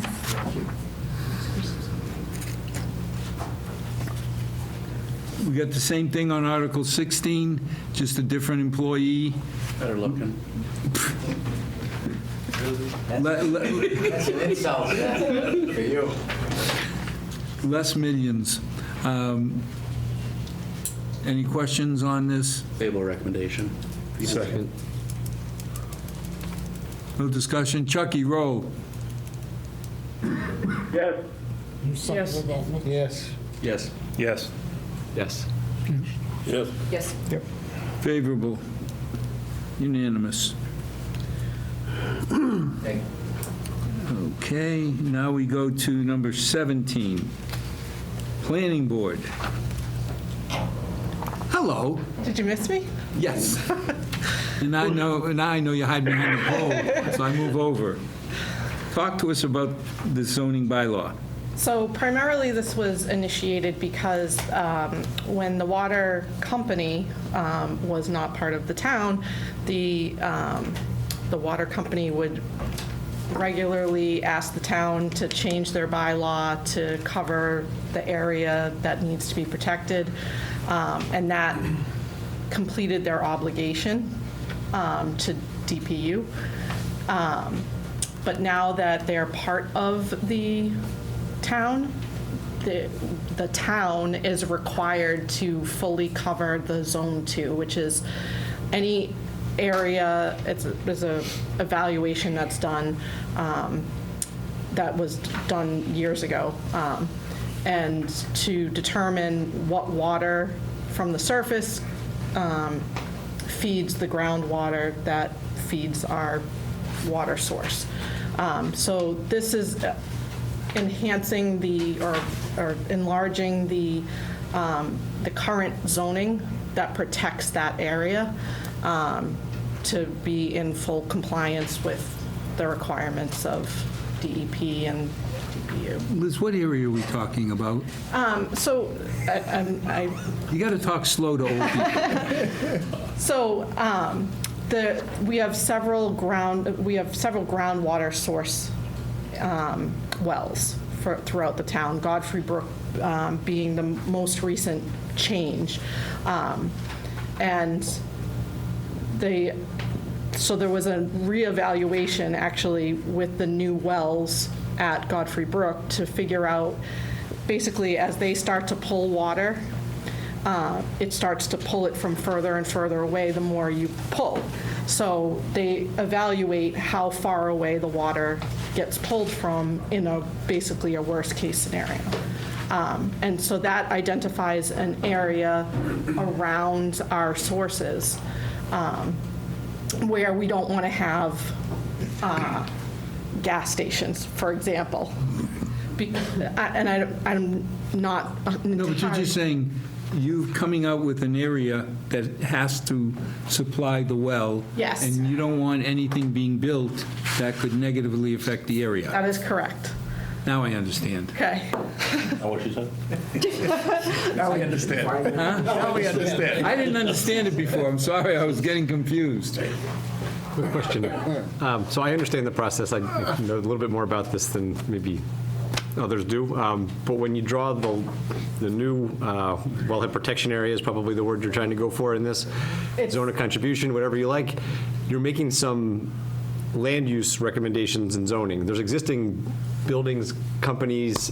Have you already figured out who's impacted by the changes? So the existing, because the zoning is not retroactive, so it doesn't affect any of the people that are, or any of the uses that are already in place. And really, we had a pretty good coverage of the area anyway. It was relatively minimal extension of that. And primarily, it was up in town land anyway, or, I mean, the cemetery on the corner of Cedar and Dilla. Okay. That Pine Grove, that now will fall in it, and cemetery is not a problem for drinking water. So there was, the planning board did look at it just to make sure, that it wasn't going to, not that we really have a choice, honestly, but. Understand. Yeah, we don't have a choice. Well, that makes sense. David? Just curious, does this create any economic burdens to the water company? Is there any financial impact to this, Lauren? Is there anything that needs to be done? So just a no money? This is a no money. This is a zoning. This is just a zoning, okay. Yep. Thank you. Can we just refer to sponsor? No problem. What's the pleasure? We always get into these discussions about refer to sponsor. Should we have an opinion on this or not? I just don't understand it to have an opinion. I didn't fight 10 years for a water company to drink dirty water, so favorable recommendation. Second by Carly. All in favor? Chucky, roll. Yes. Jerry? Joycey? Yes. Yes. Yes. Yes. Yes. Yeah. Yes. Yes. Unanimous. Thank you. Chris? Okay, don't run away. 18, tax title. Tax title. So this article is seeking $55,000. How much? $55,000. Currently, I am in deficit about $30,000 for tax title, and the other remaining $25,000 of the article will cover me through the rest of the year. The reason why we're in this predicament is, you all know, we lost our town council halfway through 2022. He was doing a lot of the tax titles in-house. Since then, I had to farm it out to a tax title attorney, so the cost has significantly increased. When he departed, we had about 14 cases in land court, so that's why these bills have been coming in, just because the attorney is trying to clean them up. So hopefully we should start seeing the costs go down. My FY24 budget, I did increase to $75,000. We do have some stuff in the works coming up. We foreclosed on a house on Emmons Street that we're 99% sure we're going to be demoing it. So I need money to demolish that. Just want to remind everybody,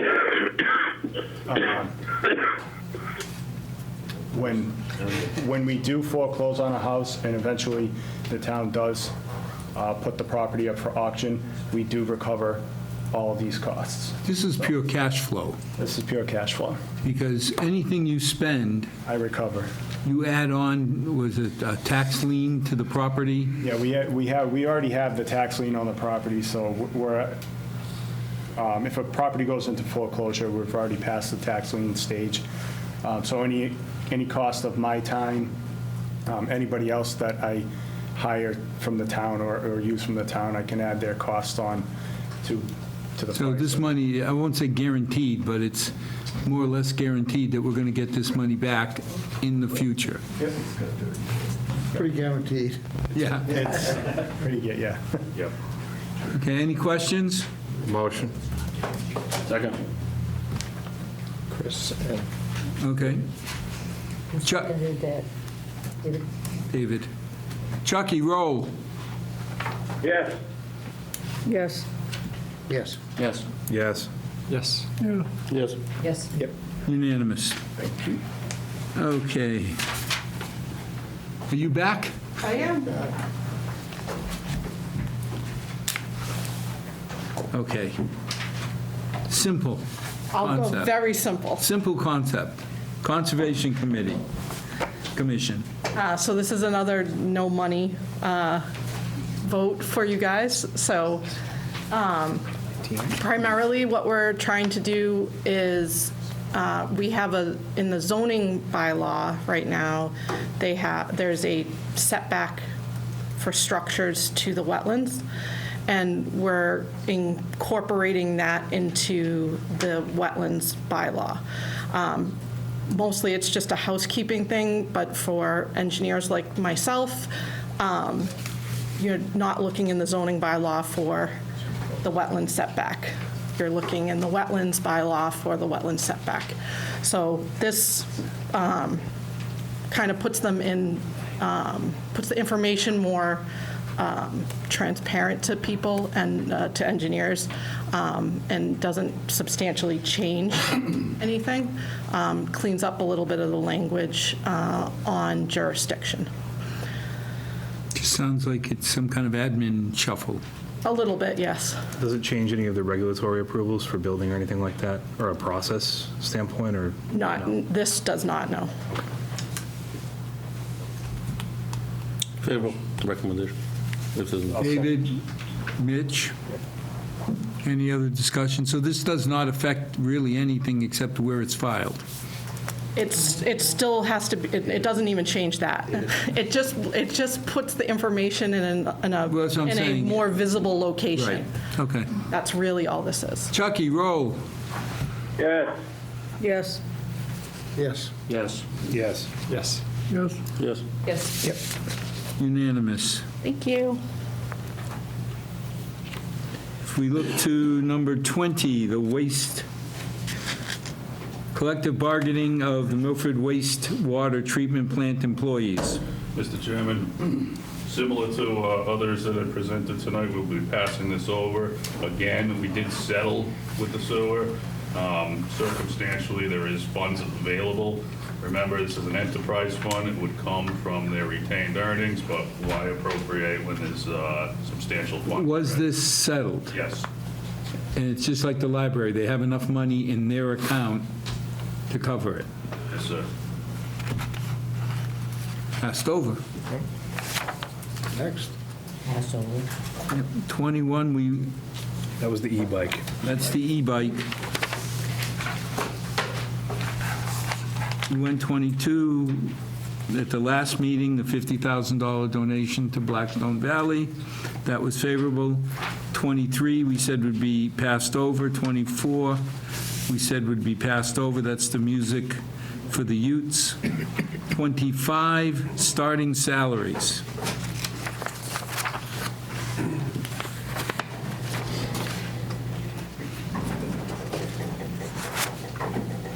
Yeah, this is an amendment, the personal bylaws.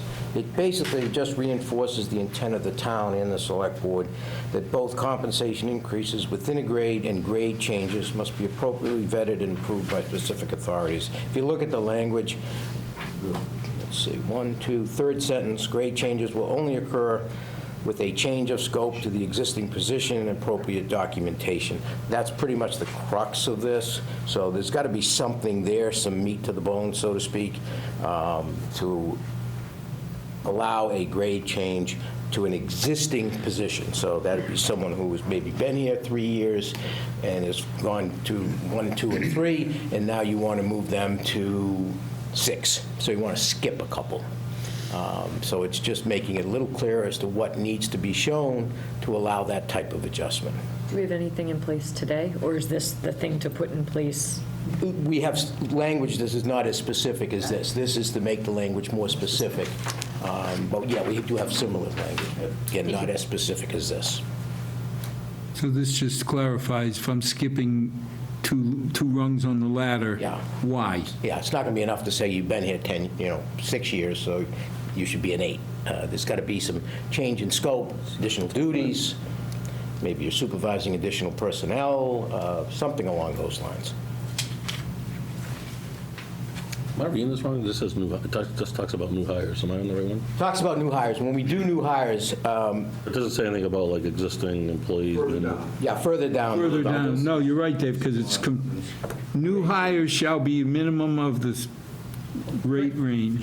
Grade changes would assume that it's not a new hire because somebody was here and now they're Right. changing. Yeah, but that's, all right, but it should, I think it should be more descriptive. New hires, we typically will look at the qualifications, and we may start them somewhat higher than 1, for example, if you really want the person. But I think Dave is right, you got to get to the middle of The the language is not paragraph. clear that you're Yeah. shifting to existing. Right, exactly. Well, I don't have the rest of the bylaw in front of me, but it's, I mean, that hasn't been a problem for the last. Mr. Chairman, if I could just interject with just a little piece of information. Please. The language that you see here is what was the language of the bylaw, the personnel bylaw from 1959 until several years ago, and it was amended. This is putting that language back to what it was for many, many years. Motion for favorable. Okay, we got Mitch and Chris. Chris. Any other discussion? Chucky, roll. Yes. Yes. Yes. Yes. Yes. Yes. Yes. Yes. Yes. Unanimous. Okay. There are 2 articles that are routine for every year. I incorporated yours already into the Finance Committee report. They haven't seen it yet. basically, Article 28, Any school on the plan. Article 28 takes back money that was not spent. So if we had an article for $100, and your committee spent 90, that leaves 10. Zach and Chris and Brownie pull it back. And as Chris says, I want my change, because there's $102,000 worth of change. Correct? You got it, 102, 944, 92. We checked with all departments, projects have been completed. There's no longer a need to encumber the funds, so we will be asking town meeting to drop these monies back into the general fund, and will be part of next year's free cash calculation. Yeah, this is all part of town meeting giveth, and town meeting must taketh away. Yes, sir. Glad you got that $9.27. Good job on that. Yeah, I mean, that, That's what. we got a, Chris and who? Mitch. Mitch. No other discussion, roll, Chuck. Yes. Yes. Yes. Yes. Yes. Yes. Yes. Yes. Unanimous. Thou shalt have balanced budget, Article number 29. So it's double-sided if you flip the page. Excuse me. Again, this is a recurring article. We always have transfers at the end of the year. When we do these budgets, they're in many ways an estimate. So things come up.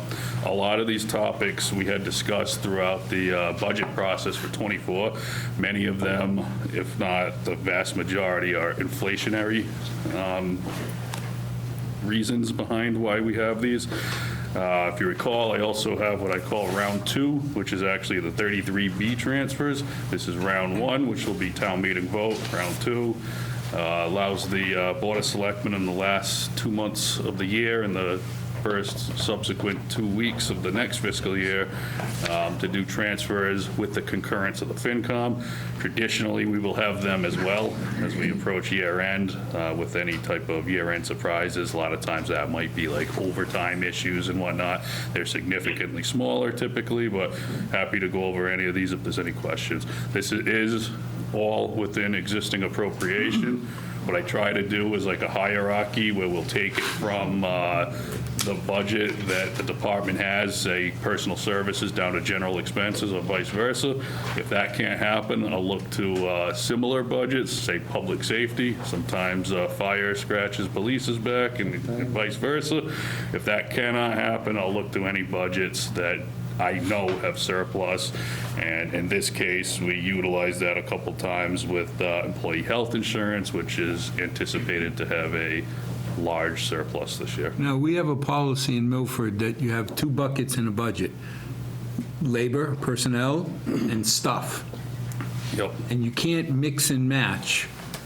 So you have to, the A plus B has to equal 0. But you have to go before town meeting if you want to take some out of A and put it in B, or some out of B and put it in A. That's exactly right. And then in addition, as we know, some budgets have restricted repair accounts. We talked about that at the last town meeting. Specifically, what's appearing here is fire and highway in that particular circumstance. Now, the one that sticks out, Zach, Robbie, do you have your gun? I mean, it's a budget Wondering meeting. why he was here. I was going to Now say, we know. there was an old tradition that the police chief always showed up with it. The only time he showed up with his gun was budget meeting. Yeah. You know, it's been a long day. I've had a long day. 190,000 police. Yep, so. That sticks out because police budgets normally come down to $3.28 left over at the end of the year. Plus, we just appropriated an additional $500,000 for salaries. Now we're taking money out of salaries. So. What's the unless there's a need- 190? Unless there's a need for it in General expenses. So I'll tee it up, then I'll turn it over to Deputy Chief Tassino. A portion of this in the $50,000 range was a topic that we discussed in executive session last week. Okay. I think nothing further needs to be said there, and then I'll turn over the rest to Deputy Chief. Yeah, like Zach said, there's a portion of that obviously was an executive session, so we're going to leave it at that. And as far as the other items, so we appropriate for vehicles As you know, we had this conversation before, each year to replace. The rest, we want to replace vehicles that we've been using for 10 years, that I don't have the money for moving forward. There's no way to replace them, and we've been working without them. I'd be lying to you if I didn't tell you I used my personal truck. But Robbie, these aren't the four front line. No, not the 4 line that we- cruisers, no. Because every year we put in the budget 4 line Yeah, cruisers. no, this isn't that. These are the detective cars and the old, Even detective cars, you know, we move them around, so not everybody's getting new cars in the fleet, you know, so certain years we'll replace a detective car, and certain years we'll replace this car, but this isn't that. You know, we have certain vehicles that, you know, pickup truck, you know, we don't have a pickup truck. We had one. We haven't had one in a while. but I guess the We use mine. question It's is, cost of living, it's inflation, is it not? Because it's going into general expenses, so it's inflationary costs that we didn't have budgeted in fire and police, I believe, and to cover the cost to do the maintenance, to do some of the work that Deputy Chief Casino was talking about. but where did the 140 come from? Usually your So- salary budget That's is the question, not what. squeak clean. So from up top is what you're talking about, right? You said the 2 buckets, Yeah, right? well, the salary. Wages and general expenses. Right, you call it 2 buckets. Yeah. If you looked at my spreadsheet that I keep in my desk, I break it down to 1 million little buckets. You know, and we run very conservative, Al. We run very conservative, especially on that top line. We had some positions that went into family services unit. Well, that's grant money. You know, some people said, well, we paid this money to family services. The town hasn't paid anything into family services. That's all grant money, and that's opioid settlement money. And that was money for salaries and stuff that was left up top. Yeah, and it's similar to what we discussed with other collective bargaining. There's quite a few circumstances of why there is money available. Now, I appreciate your question, Bobby, but when it comes to police and fire, I always understood from Jerry Moody, who is not on right now, and also from various courses I go, they must go to town meeting with the full funding amount because of potential like minimum manning issues and whatnot. Plus, this one is a full 2-year retro, so that's why we didn't net it out. That's what you're wondering. Well, the only other question I had is, has the subcommittee, and I don't question the deputy chief's comments or rationale, but these things should be discussed. If the situation is that dire, then it should be discussed during the annual budget review when the subcommittee meets with the police department. I mean, if we're not outfitting our departments with the equipment that they need, it shouldn't come to this point. It should be done at the appropriate time, which I think is when they review the budget. So I don't know, who has the police budget? I do, and we did. We talked about it, and I think this is just as the year went on. I'll take fire for an example. It's just a little smaller of a number, but they make every effort to be able to work within their budget, and this is just saying we were, due to new hires, changes in salaries, et cetera, they have extra salary dollars they need to use. I get that part. It's the equipment, it's the trucks that, I guess, that they don't have. I don't think this is for. So some of it is going to replace certain vehicles that we have gone without for a long time. I mean, That's my point. Right, I know it sounds extravagant, but we use my personal truck for stuff. And to your point about, you know, forecasting and spending money and doing this and moving stuff, you know, we try to run very conservative. And yes, it's pretty clear that we run the department, and when there is funds that we can move, we work with Zach to see if we can do these things. Because if not, to be quite honest with you, we just go without. Because if I sat here with a list of stuff that we actually need, sir. Well, I'm trying to avoid that. I understand. The need is there, it's our responsibility. Bobby, your question's fair. I will say, I don't recall in this budget us having a conversation, and I could be wrong, so somebody hold me honest, that we talked about things that they needed that wasn't in the budget. Now, things like pick-me-up trucks, that's going to go in front of capital, right? It's already, it's on the budget right now to be approved. It's on the article to be approved now. It was going to go into that, because remember, they have a budget for vehicle replacement. Yes, 4. Yes. I'm concerned that it's going to be another 8 vans. Yeah. So, again, like I said, these are certain vehicles that last 10, 12 years. That four vehicle thing, that's every year. No, the question is, we ran into an issue where a department went out and bought 8 vans. Never came before Capitol. We never discussed it. And that's why I'm asking, if you're going to buy a pickup truck, the funds are there, but you still should go through the Capital We'll be happy Subcommittee to go in front of Capitol. just to do the right process. Happy to do so. I mean, if our police officers don't follow the rules, We'll be happy to go in front of you. Yep. yes, I doubt you'll get any resistance. Before any expenditure takes place. Just before the PO gets out. Whatever. I Yes. guess I'm just a little Yes. confused. Yes. Zach will explain. I think it's also very, very important to highlight that Robbie is not asking for one more dime. Right. Well, That's thank what you. I That's think, exactly that where we I'm at. need to That's why I'm highlight that. confused. He's not here asking for one more dime. He's just asking to move the money that we already told him he could spend just a little differently. So I think that we need to, so everyone's out talking, we're talking 190,000 here. He's not getting one more cent from the town of Milford. He's just spending it in a different method that we determined last May. So I just wanted to be clear. We'll still come before. No, the- that is. It's exactly what it is. Consider it done. That's exactly what it Consider is, it yeah. done. Yep. Okay, that finishes our reviews of the articles. We got a motion for favorable. Wait a minute, We got to vote on it. I have a question.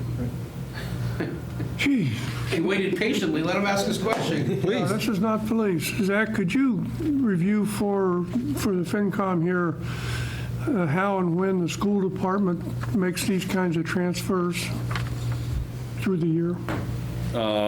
They don't. In general. Yeah, so they have budgetary autonomy, as we all know. So they can, with a vote of the school committee, do transfers within individual line items that they do all the time, probably 40 a year. So it goes to the school committee, it's presented, they shift the money around, all within their 3,000 fund. And it does not have to be subject to town meeting. It does not have to be subject to the 33B transfers unless, of course, it's actually overall budget is running short and it has to be taken from somewhere else. But since I've been here, that has never happened. They've always lived within their budget. And it is maybe because they have many, many, many special revenue funds in addition to the general fund that they could tee up if they need to. So do they transfer between personnel and general expense? All the time. All the time. Throughout the year, yep. Thank you. You're welcome. Okay, subcommittee report on Countryside. Yes, I think, Do we have to vote on this? well, we didn't vote. Number one, we didn't vote, and number two, I guess I'm a little confused on process. You're saying they need to go before Capitol, but we're going to approve this? I mean, what are we doing? We're approving the funds. We're approving the funds, but the actual disbursement, you're saying, is subject to What Zach Capitol? has said is before they cut the PO, Okay, they're going to go through the process. I got it. Are we going to vote on that? We're going to vote on that right now. I thought we already did. I'm losing it. We have a motion. But that's a little putting the cart before the horse. We've always reviewed capital planning Yes, requests before they were funded. yes. So Andy makes a good point. We'll get better. We will. Can I make a motion that we approve contingent upon it goes before the capital improvement committee? Sure. That'll be my motion. Favorable contingent on presenting to the capital subcommittee. Second? Andy. Thank you, Andy. Roll. Chucky. Yes. Yes. Yes. Yes. Yes. Yes. Yeah. Yes. Yes. Unanimous. Okay, subcommittee reports. The one that's due is Countryside. Yes, I think, the update for Countryside is that it's really not changed since the last time I gave an update. So just to kind of recap, we're in this place where we're still watching the census get a little better. That means that the patient flow and the bed days and, people in short-term care we need continues to get a little bit better. But you continue to see the expenses be, more than the income. So we're still in that range of losing around $200,000 a month. We all supported, in town meeting, supported giving them some cash at the last town meeting. There's still about $2 million that of that left. In the town meeting that's coming up, there is no plan to ask for an extra any money, so you saw no article asking for an extra funding for Countryside. Because they have enough cash still left to run for a while. But I think, when you reflect on the situation, you'd say the headlines are the patient flow is a little bit better, the bed days are a little bit better, but we're still losing and burning cash at about the same rate. And as a reminder, again, we still have that $2 million left that we all supported and gave to them for them to continue to operate with for a while now. Zach, anything you would add to that? I think you summed it up well. Boring update. I don't know how else to say it. I think we need to meet with the subcommittee with the full trustees and have a much thorough conversation in the months to come. I think that's fair. And I think the first action would be, though, I think it's really important for us, and you really reflect on what our role is here. Yep. Our role is to advise town meeting. And I think what's important is that we make sure that we have an update at the town meeting in the finance committee's update that reminds people of the situation, meaning this is the economics since the last time we spoke. This is how much cash we burned. This is how much cash is left. A basic update I think town meeting members are owed. So as time proceeds, I'm rooting for Countryside to get better. I'm rooting for the pattern to change. But at some point, if the pattern doesn't change, there will be some other decisions that have to come up, and we need town meeting to be appraised of the situation, at all the touch points. And I think that's our job. They did hire a new director as well. I'll let the trustees present that better at the next meeting. If there are no Countryside articles, it's not going to come up at town meeting. That's why we need to bring it up. I think the issue, Michael, is if the burn rate continues at $1.5 to $200,000 a month, they got $2 million in the bank. I agree with The that. next town meeting is 6 months, which would mean they could be down to 3 or 4 months again of money. And I think right, wrong, or indifferent, no matter how you feel about Countryside, because a lot of us are rooting for them, you owe town meeting a frank discussion about, hey guys, come October, we may not want to wait till October. We may want to have that discussion ahead of time, because come October, you could be back to 3 or 4 months worth of cash. I'm just saying it's not on the town meeting agenda, so I don't see how you can introduce it. He just said it. The financial. Article 1, reports from committees. Okay, It's the only place I can think of it, you could introduce it. okay. I don't think we can have a report that doesn't include something of that significance. I think it just has to be in the report. Every other department in the town, no change is a fantastic thing. That department, no change, not a good thing. So, I still think I'm on my own island, still on this, not understanding the balance sheet at all, just because if you look at cash at the end of March, right, it's above and beyond what we gave them for the month, right? I would like to see it be, I just don't think we're doing a good sources and uses of cash. I don't like to see a balance, I don't like hearing that we're burning $200,000 a month, but we have a positive working capital balance on the balance sheet. Something's not adding up. So either it's a timing of the cash when they receive it, when they spend it, or what, but at the end of the month, we shouldn't have more cash than what we gave them. I just don't know what's happening. I mean, I don't know it's when they collect the receivables, or when it's just not matching up. So I know I'm on my own island on this, but I just wanted to say it. No, you're not. no, you're not. Because it just didn't, not being, and then I wish they were here today, because we're not, every time I ask a question, we're not getting a right, real answer. We're not getting the reports. The balance sheet is a lot of noise to it. Something needs to be done on that side as far as cleaning up the books and make it look like what it should be, not like have negative assets and negative liabilities. You get stuff in the wrong direction. Carve out the depreciation, because depreciation is not a cash flow item unless you want to consider it as a capital spend item. I think someone really needs to look at it more on a higher level to understand what's happening, because you have more, like I say one more time, you have more cash in the bank than what we gave them. And that, when did you know when you gave, that was another question. When did we give them the money for the month, do you know? What day it was? Because if it was at the end of the month, fine, great, but if you gave them money in the beginning of the month, then that's a problem. So. No, yeah, it was later. Well, as you said, I think a meeting is, I think a meeting's worthwhile because it's almost, David, that's why, in my mind, it's all about burn rate.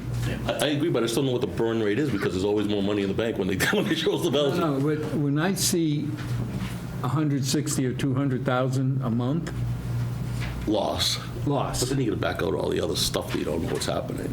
Well, if you start with 2 million Right. and you divide it out, that means you got 10 to 12 months No, yeah. total cash. I get that. I just don't know if 200 is the right number right now. That's the only thing. I just don't know. Zach can tell us that. I mean, we've been following this for 2 years now, right? Yes. Is 200,000 burn a rough number, give or take? Yeah, So that's that. Forget about timing. If that's the number over the last 2 years, that's the answer. I don't know. It's still to me. It's That's why you're running out of beach chairs on your island, because a lot of people are there. To me, it's still time because you always have $1 million of receivable. That means you're collecting $1 million of cash each month. So I think that's the type of conversation that would be better served in the subcommittee with the trustees there. I get it. But I always bring it up, and I can't get an answer out of them. So So we've been asked not to discuss this last meeting because they were coming this meeting. You had it on the agenda last time. I didn't see it, and no one reached out to him again. If it was on there, I would have been happy to do so. But Okay. didn't think it but was you know when you give that money? I'm sorry. Let's have a subcommittee I meeting don't have it. You don't and have then it. resume a full committee. Yeah, we get. Yeah. That sounds reasonable. Who's got the chair of the subcommittee? That's me. Okay, Just Brandon. give the update. No, but no, but what he's saying is understand. call an in-depth meeting privately. and we'll get the numbers ahead of time. Okay, the last thing is we do have correspondence to the committee from a resident, Harold Rhodes, concerning, no surprise, the Geriatric Authority and auditing. What I was going to do is, rather than read the correspondence, have it attached to the minutes. And that way we all get it and you all can take your time reading it. And if you have questions, bring it up at the next meeting. 'Cause I do believe that any resident who takes the time to write to us should at least get it circulated.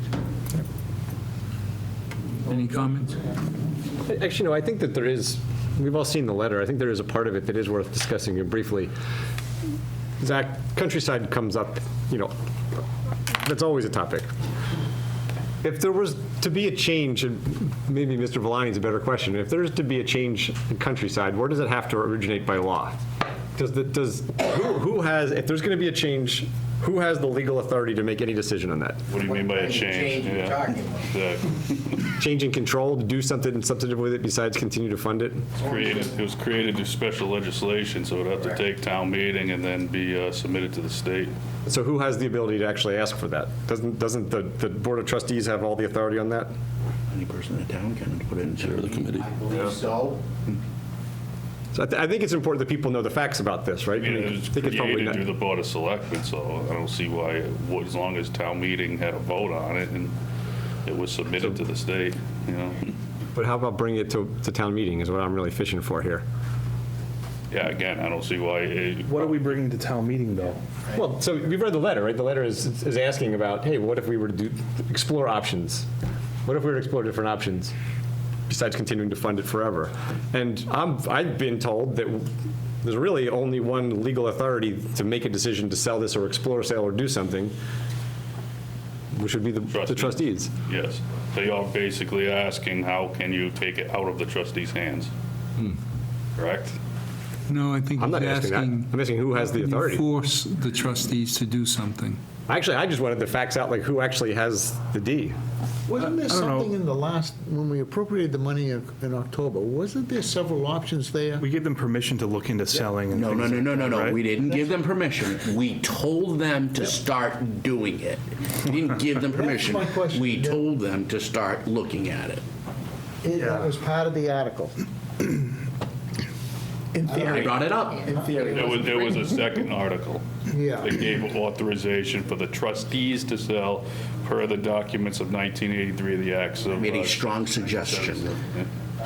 This, I Did just that one don't, get voted, excuse me? It did. Did that get voted? Yes. And it was approved? It was. I mean, okay, Yes. so, there you go. I just, Well, if we I want to think- have this conversation, I think we have to have it with the trustees here. I mean, You're right. we've had a dozen correspondences from the same individual, and we've never attached correspondences to the meeting minutes. So it just feels like, for whatever reason, we're gunning for Countryside, and the trustees are never invited. We should just sit down and have a conversation so it doesn't look like the two boards are fishing in each other's, ponds. Yeah, and that's my call, because I don't want to sit here and read these letters, but a resident sends us correspondence, you can't ignore it. But we've ignored a dozen other ones. Well, Mitch, they came into our pond when they wanted $2 million. So when you say we're dipping into their pond, they came to our pond for $2 million. So I don't have any issue with it whatsoever. And I mean, we've had a good number of subcommittee meetings. Correspondence, I don't think we got a lot of it, do we? No. I don't think we do. Yes. I've never seen it. But I would say, I mean, look, there's been a good number of subcommittee meetings. I talk to Phil probably monthly. We get reports from them monthly, so I don't want it to sound as, like we're super divisive here. No, not at all. I mean, they're doing the best they can. It's just, we owe town meeting an update. Not a biased update, not that, hey, we want Countryside to continue, we really do, and we'll do everything we can. I mean, that's a given. Mr. Chairman, our next regular meeting is the 17th, which is a week before the town meeting, in case you want to have somebody come in. If you want to have Countryside come in for our next regular meeting. We should have a subcommittee meeting. I think it should be a subcommittee meeting. If I call a full meeting and it's televised, and Or if they come in, there's a specific ask that we are inquiring about, as opposed to just... They're not asking for anything. Right, that's why I would say I'd rather if we let have them come in, I'd like Brant to... follow Andy's lead and have a subcommittee meeting. The goal ought to be develop my paragraph. You're going to get one paragraph at the FinCom meeting, the FinCom report to town meeting. What is it we want to say? And then when we get together as a full FinCom, we can look at that paragraph and see if that's what we all agree to. But I think that's a lot less tense than having all 15 of us meet with them at once. Because at the end of the day, we're not trying to be adversarial. Rick had family there, my mother was there. I mean, a lot of us have very, very strong feelings towards Countryside. But we have to take into consideration Social Security isn't a lot of money for people. And if we're going to decide to fund $2 million a year, at $80 a million, it's $200 that we're adding onto the tax rolls of each homeowner. For that kind of money, we owe them a straight answer. Agreed. And I hope the answer is things changed and Countryside is floating and moving in the right direction. But I also hope that I'm young, thin, and have hair. Move to adjourn. Second. Motion to adjourn is not debatable. Roll, Chuck. Yes. Yes. Yes. Yes. Yes. Yes. Yes. Yes. Yes. Unanimous, the meeting is now adjourned.